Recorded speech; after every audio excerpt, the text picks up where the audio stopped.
Here we go. Hello, and welcome to the Rock Metal Podcast. I am your host, John Harris.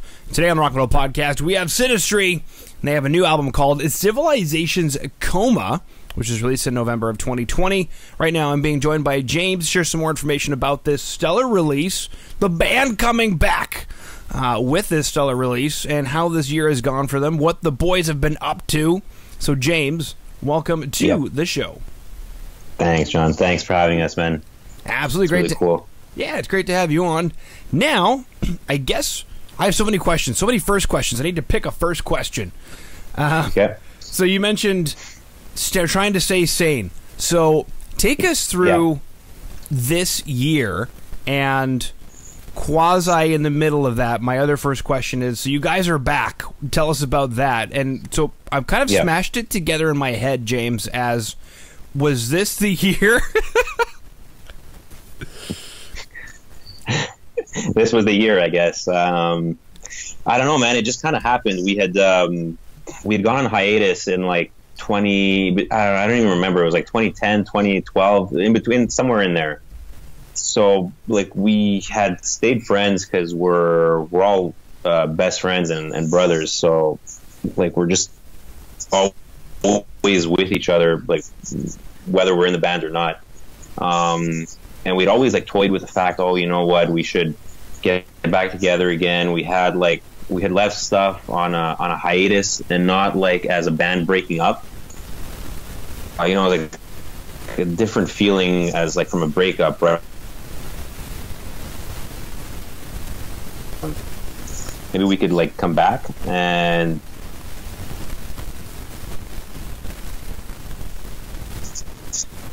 we had said, I don't know, man. We had said, like, listen, we should remix some stuff. Maybe we should re-release some things. Maybe we should finally release something or something new or what have you. And we just came to the conclusion that, look, we had a couple of songs that we had in demo form before we went on hiatus, and we said we have them in this form. Let's just make good versions of them and release our album, like release an album. So we had recorded enough stuff for a full length, and then right as we were deciding when we were going to release things, pretty much the world shut down.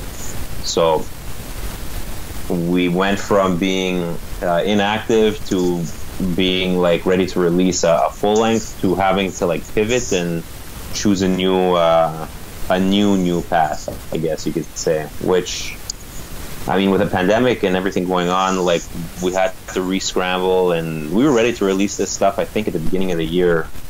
And then, like, we had, like, pushed it to, like, April, so then in the beginning of March, everything started closing down, so we said, okay, well, we're going to wait a little bit, and we're going to re-evaluate the situation and take it from there. So that's why we delayed release until November.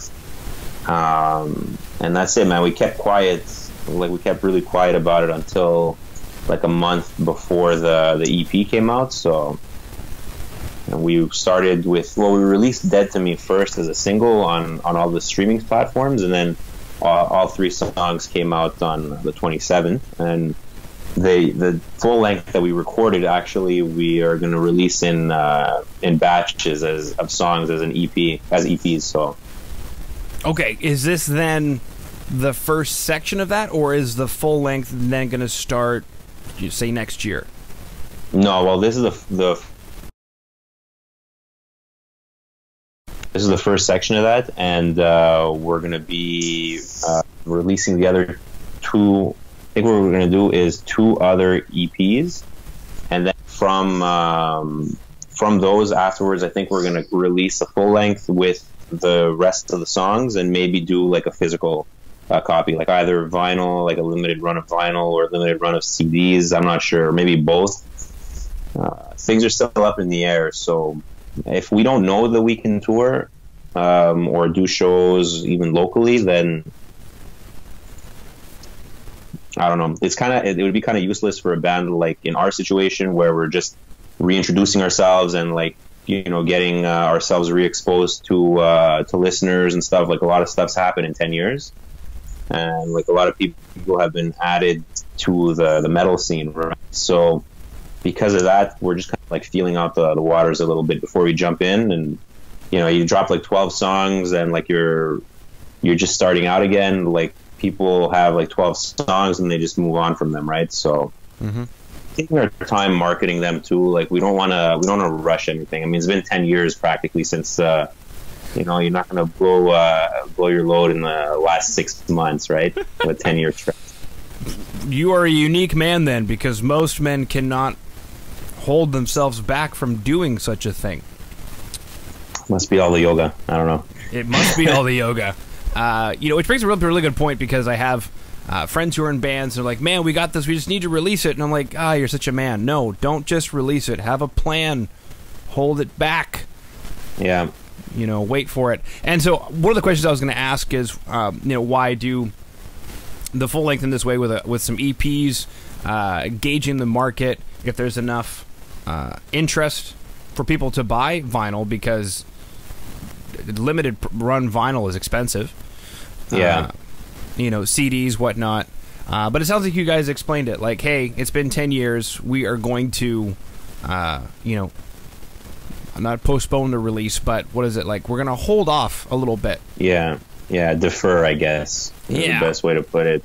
So, yeah, that's why, like, I don't know, man. And even like music consumption today, I see like artists in other genres releasing singles or releasing like EPs or like shorter EPs like ours, right? Like 2-3 songs at a time. Like I don't know, if it works for guys like Drake and stuff, why the hell can't it work for us? Like it just primes the market, and it whets people's appetite without like giving them a big plate of food that they're not going to finish in one sitting. So exactly, it's an amuse-bouche instead of a big Thanksgiving plate. Yeah, exactly. Instead of a smorgasbord or whatever. That's right. Cool. One of the other things you brought up was, we're reintroducing ourselves, and a lot of stuff has happened in the last 10 years. And so what's that like, reintroducing yourself, especially after 10 years? And that kind of leads into another question of, well, has the music industry changed that much in 10 years? 10 years doesn't kind of seem that long, or has it been that long? Well, reintroducing ourselves, it's painstaking, and like there's a lot of grinding that goes with it, especially like being in like grassroots style. So like we don't have a label, we're completely independent, and I think we're probably going to stay independent, just like trying to gauge where we want to go and what we want to do and how we want to be musicians now versus 10 years ago when we were touring across Canada, and like we're doing Quebec and Ontario and the Maritimes like practically every weekend. So we were never home.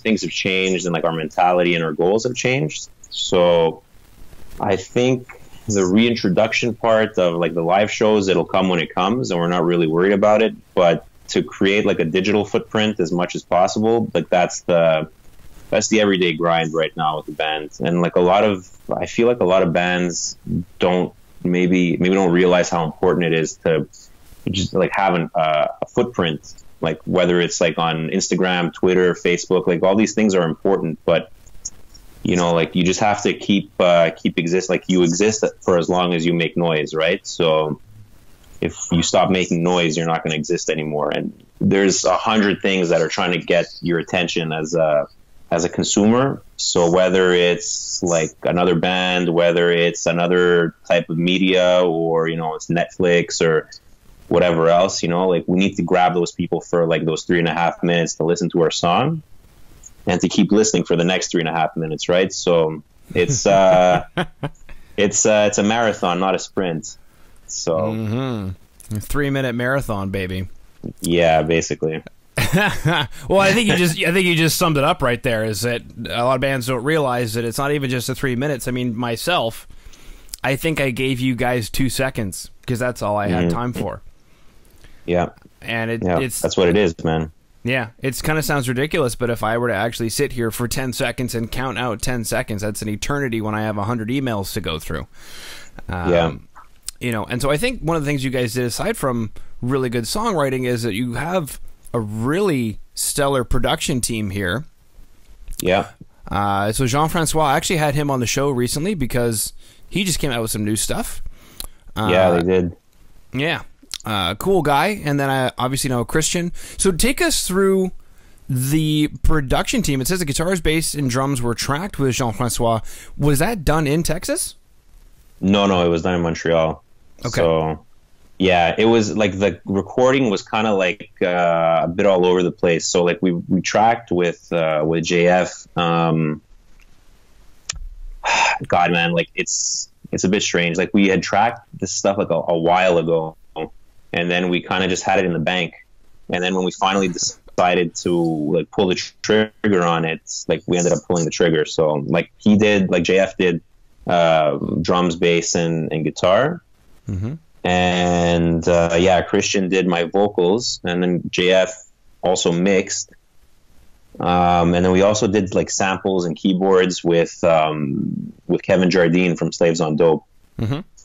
So that was pretty cool. And Kevin had done our first album, Blind Eyes Bleed, like the entirety of it, and then we got a mix from Jeff Fortin from Anonymous. So like this album is a bit like the songs are like a long time coming. So like some stuff we had like in demo form, I guess you can call it, or like we had like kind of in the pipeline, but we never committed to them, like to releasing them because we went on hiatus. And yeah, man, like they got the best out of us. I think like everyone, like each of those guys did, like they got the best out of our performances, out of like getting it like transmitting our energy from our live show to a recording. So like we were pretty, I think we had a pretty good show, like a live show, and the whole scope was to take that energy and put it into the recording. So that's what we tried to get to come across, and it worked out. I'm pretty happy with it. Mm-hmm. Well, and especially doing it in pieces like that with different engineers can be incredibly hard. Yeah, but luckily these guys all know each other, and I guess they know what to expect from each other too, because they're all so tenured, and it helps, man, when you have like a bunch of brains that have been doing this for a long time telling you, like, like leave your ego at the door, or maybe try a different way to play this, or for this to come through or whatnot. Like Chris was yelling at me like all the time, man, like sing higher, like try this, try that. And like you get into a groove when you're doing something, especially like something as ambiguous as screaming or singing, because like you can't really see the instrument, right? Yeah. So so like it's all about feeling, and like I don't know, I'd gotten to a point where I was like, okay, you know what? Let me just listen to this guy. He knows what the fuck he's doing. So. Mm-hmm. Well, it's funny because one of the other questions I get a lot is, because I chat with bands like yourself, I chat with producers, we're looking for such and such a sound, vocal sound or drum sound or whatever. Do you know what plugin they use, or do you know what they did? I'm like, yeah, the guy standing in front of the microphone. So. Yeah. Yeah, man. That's honestly, dude, that's 95% of it, The rest is all, the other 5% is all like EQs and mixing and making sure the stuff comes through correctly. But yeah, if you can't deliver it, then you're not going to be able to sound like that. That's something that, actually a very good tip to give to anyone starting a band who's like just starting out in music or whatever. Like you could buy all these like brand name and like musicians, like custom plugins or gear or whatever. You're never going to sound like them because you're not them. Mm-hmm. Like there's no point in being like the next like so-and-so. You should be the first whoever the hell you are, because you have no other choice. Like you're in that body, so you might as well embrace it. That's a little ambiguous, but yeah, like just be yourself. Mr. Yoga. Now on the Yoga Metal Podcast, here we are. That's me, man. I'm very chill. I'm very zen until I'm not. Sweet. Cool. So we'll go into corpse pose here, and we'll talk about a few things. The interesting thing is, because it's called Civilization's Coma, I was wondering if this had anything to do with the year 2020, but it sounds like lyrically this may not have anything to do with... No. Okay. Yeah, it kind of just happened. Like, I mean, the idea, I guess, was very... I don't know, man. It was, like, very much like my interpretation of how like, the modern world is, and maybe not even the modern world. Maybe we've been like this for a long time, but I feel like a lot of communication and like day-to-day going ons between like people, and it's very much on autopilot. So like, you know, you're compassionate to someone that's speaking to you or in front of you up until like they're out of your sight, and at that point, like whatever, you know, like you could care less type of thing, you know. So or like this interview, James.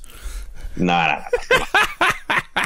But yeah, dude, it's just stuff like that, dude. I just saw like so much stuff, like so much apathy from people, and like in general, and I just had to like take that experience and put it into a song, and it's so apropos for 2020, right? So that's probably why the first EP was based on this song. So yeah, it's a whole lot of stuff mixed in together, but it fits into the mold of 2020. So that it does. You mentioned apathy from people, and I know earlier you mentioned going on a lot of tours, and yeah.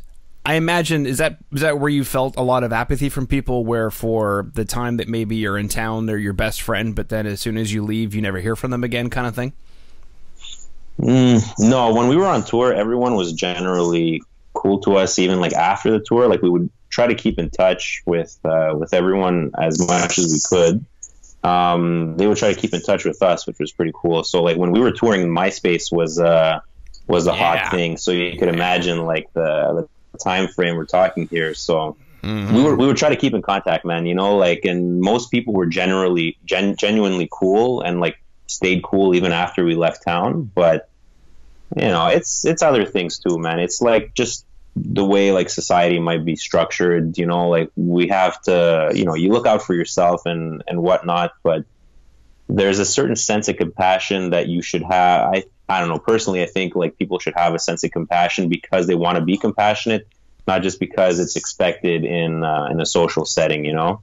At that point, like you maybe see someone else's point of view and not really like come from a point of insecurity when you react to people. So right, yeah,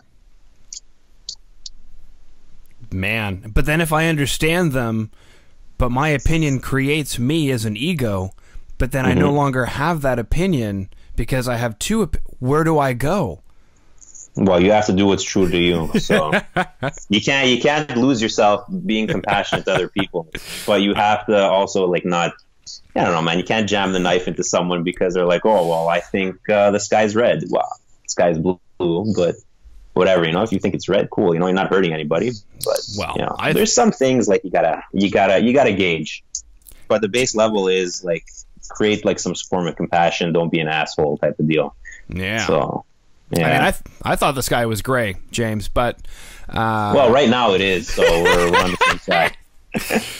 For sure. Now, something you mentioned was working on a bunch of vocals with Chris. So I'm curious, did that change your vocal style at all? Did that change anything about the way you do vocals now, or was it just sort of fitting, kind of like stuff you were already doing? You just never really tried it in the recording before. Yeah, I'd never tried it in the recording before, and it was, I don't know, we took like some time to really like dive in. So he let me do a couple of like dry runs through the song with a couple of different vocal textures, because like my main thing live was always like a medium pitch growl, a little bit of like a lower like death growl, and inhale screams. So like we started on that, like we got like some layers and ideas on how to place those within the song, like from what I would do live. And then from there, like he would prod me a little bit and be like, okay, you know what, here, try this, here, try that, here you got to sing higher, here you got to sing higher. He's like, okay, now go freaking low, go as low as possible. And it just like, it opened up like some textures and like a range that I hadn't really experimented with too much live, because like, you know, you're used to singing a certain way or like playing a certain way. Then when you're in the studio and you see that like, okay, well, I have time to do this, time to perfect it, you know, like this time is just for me to sing. That helped. So yeah, it was basically taking what I had and like just supercharging it, and like kept those lessons, you know, like I always hear his voice now, like when I record demos at home. I always hear Chris's voice in my head. So, well, that's what a good producer does. Now, I guess one of my other questions was: it sounds like this year's quasi gone to plan, minus shows and touring. Yeah. So what does this year look like for you guys, since you haven't done any of the touring, and it sounds like the majority of the music is already done. So how has this year looked for you guys? What have you guys done with the COVID situation? So we took advantage of working from home. So like, as far as like our day jobs go, like we all work from home pretty much. And we each set up a little studio so that we could write and record some basic ideas and like some scratch tracks and stuff like that. And I think we have enough material until 2023. All right. Yeah, we've been writing, man. Like I have I don't play guitar, but I have a guitar, and I have my guitarist guitar here. He'd kill me if I touched it, but whatever. Sometimes I video call him, and I'm petting the guitar, so I'm just to freak him out a little bit. But oh, dude, that's exactly what I did the other day. I sent him a video of me like petting it and saying I held her in my arms last night. So yeah. But yeah, man, we've just been writing ever since like we had like these songs and like ready to go and like on hold to release. Like we actually have been writing. I think we have oh my god, I think we have like at least 20 songs. So we don't know how we're gonna release them, like if it's gonna be full lengths or what, like depending on the outside world. But I mean, man, like we have them in demo version and pre-production, and like I think just some polishing and some nice mixing, and they'll be ready to go. But yeah, we got a lot of stuff, and we have like another little secret project that we have that yeah, whatever, I don't know. It's a secret project. I don't know if like that's as much as I could say, but if I keep talking, you got like anyone could figure it out if I keep talking. So oh no, it's just a little extra bonus thing. Yeah. Okay, beautiful. Well, and the cool thing about today that I guess couldn't have been done in 2010 is you guys can do what you're doing now. You can sit in home studios, record everything into your version of Pro Tools or whatever you're using. Even on your iPhone or an iPad, doesn't even matter. Yeah. And then you could send them off to Chris or JF, and they could do their thing in their studio with their equipment, and boom, you're done. Yeah. Yeah, it's crazy, man. It's honestly like one of the most liberating experiences as a musician. Like it's kind of strange though. Like I'm sitting here like alone composing, and like the guitar parts for me, like I play them like very sloppily, and then Paul has to like tighten everything up, right? Like he plays the actual stuff. But yeah, it's so crazy, man. Like I could just sit here and record a song and send it to the guys and be like, here's some vocals, tell me what you think, you know? And then like at my leisure, I could re-record whatever parts aren't the best or whatever, you know? So, you know, like in 2010, it was a lot more expensive, I think, to get started like this. And I don't think like all four of us would be able to set something up like this so easily and so compactly too. Like my office is pretty small where I record. So, man, just a computer, a couple of screens, a mic, and the interface, and whatever software is on the computer. So it's good stuff, man. And the voice in your head. Yeah, and the voice in my head, Chris yelling, "Higher, higher, brother, higher." That's right. Beautiful. Okay, so James, we chatted about this new EP, Civilization's Coma. We chatted about the other EPs that are going to be coming up, potentially some vinyl, potentially some CDs. We've chatted about coming back from hiatus. We even chatted about MySpace, which made a single tear come down my eye because... There you go. Top 8, brother. That's right. Those were the good days. And then lyric videos for Civilization's Coma and Dead to Me will be available in today's show notes. I've got your guys' Twitter page, twitter.com SYNASTRYMTL. That will also be in today's show notes. And yeah, we chatted about this year, what's coming up. Is there anything that I missed that you wanted to chat about? No, I don't think so. No, I'm joking. We actually have we actually have an idea for a music video for Civilization's Coma at the beginning of 2021. So hopefully we go into production of that probably in middle of January. So it should be ready probably beginning of February. I think that's the timeline we're really looking at. And yeah, man, that's, I think, the last piece of the puzzle for now. The rest is just us being ourselves and writing. And like we've been writing. All we've been doing is writing. Like, it's ridiculous. I've never written so much stuff that we know we're going to use. It's been nuts. Like, it's because, you know, like you write some, you know, you can write a riff or two and then you're like, yeah, it's cool. And you revisit it like a day or two later and you're like, nah, this is not going to make the cut. But like I guess all the time marinating at home, you know, like, and our wives haven't killed us. So that's a good thing. That helps, you know, and that's that, man. We're hopefully going to be doing a print run of some merch too very soon, like some t-shirts and hoodies. I don't know. We're working on it. We're working on a lot of stuff. Okay. Very exciting stuff to come down the pipeline, and then we'll have you guys on again when the next batch of stuff comes out. Perfect. Yeah. Beautiful. Okay. Well, James, that concludes my questions. So thank you so much for coming on to the Rock Metal Podcast today. Awesome, John. Thanks for having me, man. Really love it. Thanks, bro.